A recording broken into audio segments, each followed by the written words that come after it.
안녕하세요. 반갑습니다. 계속해서 가족 상담 강의를 진행하겠습니다. 두 번째 주제로 서구 가족 치료의 발달 단계의 역사적인 그 과정을 살펴보는 시간입니다. 프로이드의 정신분석 이론이 1896년에 시작이 된 것인데 현대 심리학의 할아버지라고 할 수 있는 프로이드가 정신세계에 인류사에 미친 영향이 상당히 크다고 인정하지 않을 수가 없습니다. 특히 프로이드의 무의식의 발견은 모든 학문과 예술 분야에 많은 영향을 미쳤습니다. 프로이드가 미친 영향을 한두 가지로 말하기는 어렵지만 문학세계라든지 각종 예술, 또 영화에까지 영향을 많이 미치게 됩니다. 인간의 무의식의 발견, 그것은 그야말로 심리학에 있어서 큰 지평을 여는 그런 영향력이라고 볼 수가 있습니다. 한 예를 들어서 영화 가운데 미국 영화는 심리학적인 영화가 참 많습니다. 예전에 본 것으로 원초적 본능이라는 그런 영화가 있는데 그 영화는 인간의 심리 가운데 프로이트가 주장하는 리비도 이론에 근거하여서 살인 본능과 성 본능을 잘 다룬 그런 영화라고 볼 수가 있을 것입니다. 그뿐만 아니라 여러 가지 측면에서 프로이드는 현대 문화의 문명에 굉장한 영향을 미친 인물임에 틀림이 없습니다. 그 다음에 1915년에 아인슈타인의 상대성 이론이 발표가 됐는데 이것도 의식의 세계에 인간의 사생에 아주 막대한 영향을 미치는 것이라고 볼 수가 있습니다. 1920년대에서 30년대 사이에 체계론적 사고가 등장하고 가족 치료의 파종기라고 할 수 있는 것이 1940년대부터 가족 치료가 그렇게 시작이 된다. 그렇게 이해하시면 좋겠습니다. 세계 제2차 대전이 1945년경에 종결이 되고 50년대 가족 치료의 모종기라고 할 수가 있고 60년대는 발화기, 70년대는 개화기, 그리고 1980년대부터 포스트 모더니즘 사고가 확산되면서 인간에게 있어서 절대적인 진리, 절대적인 것이 없다고 생각하는 상대적인 그런 개념이 확산되기 시작합니다. 그러한 사상과 철학이 심리학에도 가족 치료에도 많은 영향을 미치게 되면서 1980년대 중반 이후에 가족 치료 이론들이 상당히 포스트 모더니즘의 영향을 받아서 아주 구이론과 다르게 아주 색다른 이론들로 전개되는 것을 볼 수가 있습니다. 1990년대 이후에 가족치료의 통합기로 그렇게 이해를 할 수가 있습니다. 이제 발달 단계를 좀 더 구체적으로 이야기해 보면 1940년대 가족치료의 파종기에서 보면 체계이론은 기계론적인 그런 사고에서 유기체적인 생명을 가진 상호 관계와 또 서로 피드백을 가지고 활동하는 그런 유기체론적인 생각 전환을 가져다주는 체계 이론과 또 사이버네틱스의 영향이 크게 나타나는 시기가 1940년대라고 볼 수가 있습니다. 특별히 영국 학자였던 베이천이 1946년경 미국의 다학문적인 토론회장이었던 메시 회의에 참여해서 그동안 가지고 있던 기계론적인 그런 사고에 대해서 한계를 발견하고 체계론적인 사고, 사이버네틱한 그런 원리를 제시하면서 피드백이 생명의 원리다. 생명은 순환 과정을 겪어야 된다. 그것이 고 사람 간에도 상호 관계를 맺어야 되고 사람 간의 어떤 문제도 순환적인 사고, 피드백적인 사고, 또 그런 그야말로 체계론적인 사고를 주장함으로 인해서 가족 치료가 태동하는 데 많은 영향을 미치게 되었습니다. 특별히 이 체계론적인 사고에 대한 관심을 통해서 인식의 대단한 전환을 가지고 오게 된 것입니다.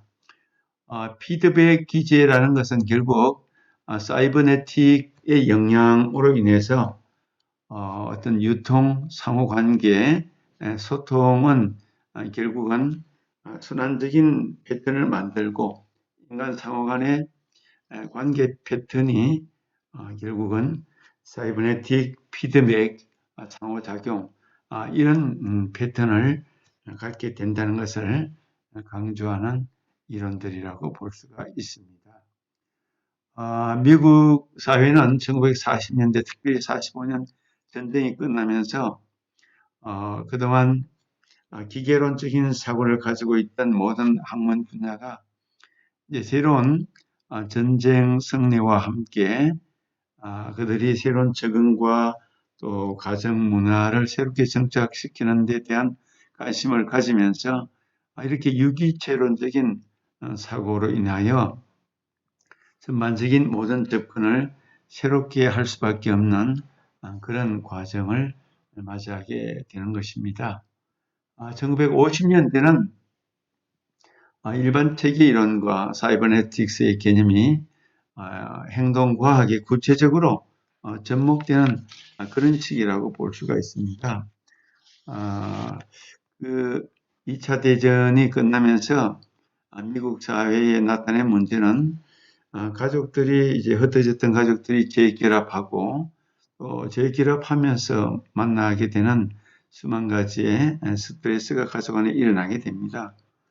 전쟁으로 인해서 또 결혼이 많이 지연되기도 했고 그 이후에 베이비붐 현상이 나타나기도 합니다.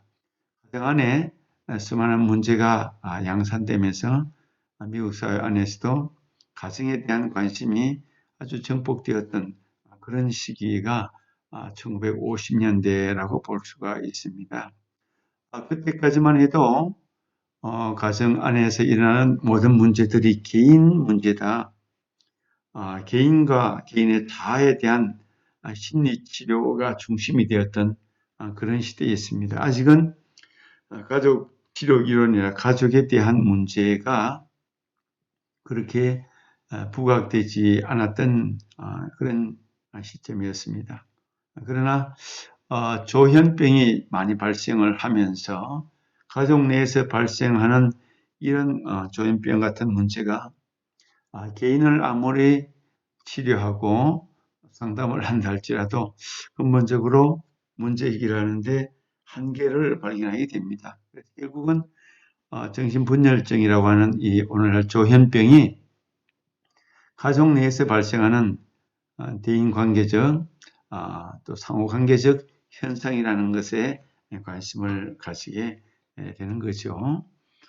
그동안은 프로이트, 아들러, 융과 같은 대가들에 의해서 개인적인 문제를 개인 내적인 문제로 인트라사이킥한 개인적인 내적인 문제로만 그렇게만 바라봤지만 이제는 그것만 가지고는 해결책이 없다는 것을 깨닫게 되고 인터퍼스널한 상호관계적인 그런 문제가 있다.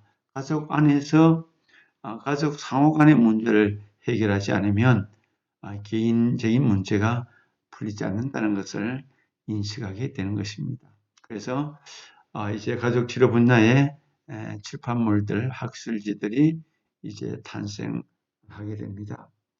그리고 상담에 있어서 어머니와 자녀의 이 동반 면접, 함께 어머니와 자녀가 함께 상담실에 나오는 그래서 가족을 전반적으로 함께 평가하는 그런 상황에까지 이제 발전하게 된 것입니다.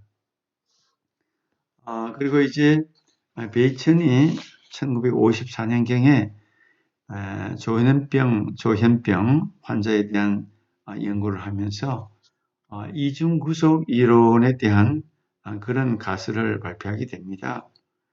개인 내적인 질병이라기보다는 조현병이 대인 관계적인 문제라는 것을 주장하면서 이중구속 가설을 발표하게 되죠. 이중구속 가설이라는 것은 어떤 언어나 행동에 있어서 겉으로 나타나는 언어하고 내면 속에 담고 있는 의미하고 서로 일치하지 않아서 내담자가 어떤 행동을 취할지 판단하지 못하는 그런 어려운 상황, 아, 예스인지 노인지 알지 못하고 긍정인지 부정인지를 깨닫지 못하는 이중 언어가 담긴 그런 부모의 행동에 대해서 아이들이 장기간 노출될 때 이렇게 조현병이 발생할 수 있다는 그런 가설을 내놓게 되는 것입니다. 그래서 이제 그 이후에 이제 보행 같은 학자도 가족치료학자로 대표적인 보행도 가족을 정서적인 단위로 보고 여러 세대에 걸쳐서 전수되는 정서적인 융합으로 인해서 조현병이 발생할 수 있다는 것으로 설명을 하게 됩니다. 보엔도 대가족을 가지고 있었던 장남이었는데 보엔도 가족에 대해서 굉장한 관심을 가지고 연구하면서 보엔의 아주 중심 단어 가운데 하나가 분화입니다. differentiation, 가족 분화, 개인적인 분화가 건강성을 표현하는 표준 단어라고 볼 수가 있는데 이것도 개인의 문제가 아닌 가족 안에서 정서적으로 융합되어 있는 것을 얼마나 개인화시키고 이성화시켜서 분화시킬 때 감정을 이성과 나누는 이 분화 작업을 통해서 개인이 건강해질 수 있다고 주장하는 것이 본인의 입장입니다. 그 외에도 이제 데오도 리처라는 학자는 조현병 환자를 연구하면서 개인 심리 치료에 중심을 두었던 프로이드의 방법을 거부하고 가족에 대해서 가족 전체적인 종단적인 연구를 하게 됩니다. 그래서 어머니에 대한 연구, 아버지에 대한 연구를 하면서 그가 발표한 중요한 개념이 하나 있는데 그것이 바로 부부 균열, 부부 불균형이라는 그런 개념이 있습니다. 메리탈 스키즘, 메리탈 스큐라고 하는 이런 개념을 발표하면서 부부 간의 힘의 균형에 있어서 한쪽이 너무 강하고 한쪽이 약할 때 그 부부 불균형이라는 개념이 있고 부부 균열이라는 것은 부부가 힘의 균형이 일치하지 않아서 계속해서 다투고 갈등이 심한 그런 경우를 말하고 있습니다. 이런 경우에 자란 환경 가운데 있던 아이들이 조현병 환자로 이렇게 드러날 수가 있다는 것이죠.